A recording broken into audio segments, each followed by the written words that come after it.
बाबा साहब का आज 134वां जन्म दिवस है।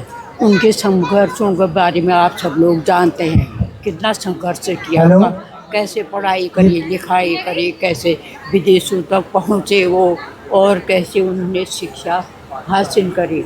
आज बाबा साहब को खाली दलितों का मसीहा कहा जाता है, लेकिन बाबा साहब दलितों के मसीहा नहीं है।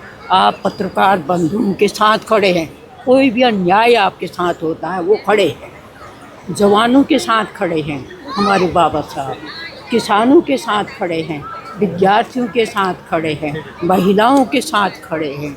अगर बाबा साहब नहीं होते, संविधान लिखने का मसौदा नहीं होता, तो देश आज भी आज़ाद नहीं होता। आप इसको विश्वास करेंगे? कि बाबा साहब आज जो हम खड़े हैं पूरा आज़ाद देश में अपने अधिकारों, अपने सारे वर्गों को साथ लेकर करके हम जो चले 70 साल में, 75 साल में एक और बहुत बड़ा अध्याय तुम देखना, 11 साल के इस कालखंड का, जिसे मैं काला खंड मानता हूँ। भीमराव अंबेडकर जी की जो लिखी हुई किताब है, एक ना एक दिन ये जो 11-12 साल का जो ये कालखंड रहा है भारतीय जनता पार्टी का, एक काला अध्याय कभी ना कभी पन्ने में जरूर जुड़ेगा। उन भीमराव अंबेडकर साहब की उस किताब में जुड़ेगा जिसने सिखाया कि मजहब नहीं सिखाता आपस में बैर रखना।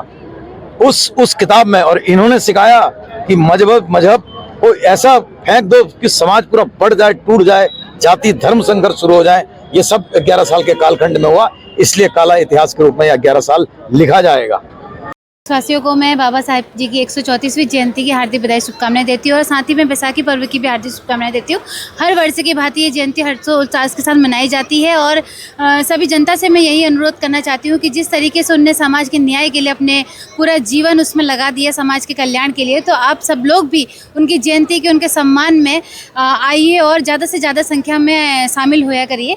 बाबा साहिब ने अपने जीवन में एक ही संदेश दिया, समानता का, और बस यही कहना चाहूँगी आप सभी के माध्यम से कि जो बाबा साहब की जो एक देन थी समानता की, जो उन्होंने एक संविधान बनाया जो पूरे देश को एकजुट होकर जिसने आज भी रखा हुआ है, और पूरे दुनिया में जो सबसे बड़ा और सबसे एक ऐसा संविधान जिसने पूरे देश को, इतनी धर्म, इतनी अनेक जातियाँ हमारे देश में हैं, हम सब एकजुटता से, समानता से, प्रेम मोहब्बत से हम रह रहे हैं। तो बस यही कहना चाहूँगी कि उसको हम अपने जीवन में भी उपयोग करें और बाबा साहब के सिद्धांतों पर चलें, शिक्षा लें, और ख़ास करके जो उन्होंने महिलाओं को आगे बढ़ाने के लिए जो कोशिशें की थी और जो फैसले लिए थे, मैं यही कहना चाहूँगी कि हम सभी को भी महिलाओं को आगे बढ़ाने की उसी तरह से कोशिश करनी चाहिए, क्योंकि आज भी हम देख रहे हैं आए दिन किस तरह से महिला उत्पीड़न के केस हमारे सामने आ रहे हैं।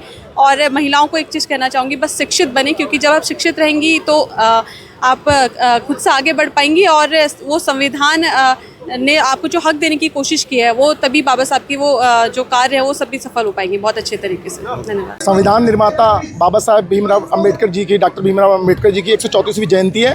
तो आप जैसे देख रहे होंगे कि भीम सैनिकों में कितना हर्षोल्लास भरा हुआ देखिए।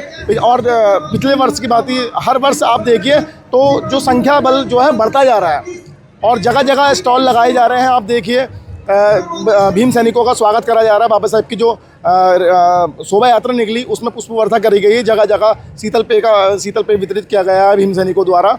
और जैसे कि आप देख रहे हैं, बाबा साहब के नाम पे लोग अब घरों से बाहर निकलने लग गए हैं, और इस जो बाबा साहब भीमराव अंबेडकर जी की समारोह समिति है उसके साथ जुड़ने लग गए। उसका जीता जाता उदाहरण आप ये देख लीजिए, पंडाल लगा हुआ पूरा भरा का भरा है।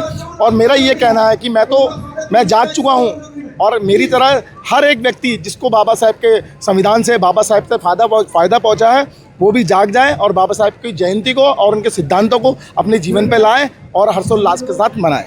हल्द्वानी से लेकर के पूरे उत्तराखंड में, पूरे उत्तर प्रदेश में, पूरे भारत में और पूरे विश्व में बाबा साहब की 134वीं जयंती मनाई जा रही है।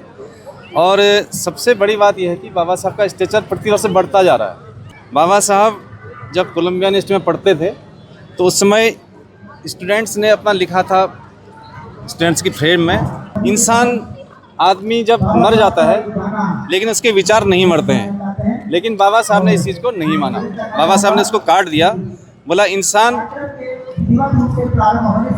के मरने के बाद उसके विचार भी मर जाते हैं अगर उनका प्रचार प्रसार न किया जाए। तो बाबा साहब का प्रचार प्रसार पिछले कई वर्षों से पूरे देश और विश्व में हो रहा है, जिसके कारण जो है बाबा साहब का ये स्टेचर बढ़ता जा रहा है।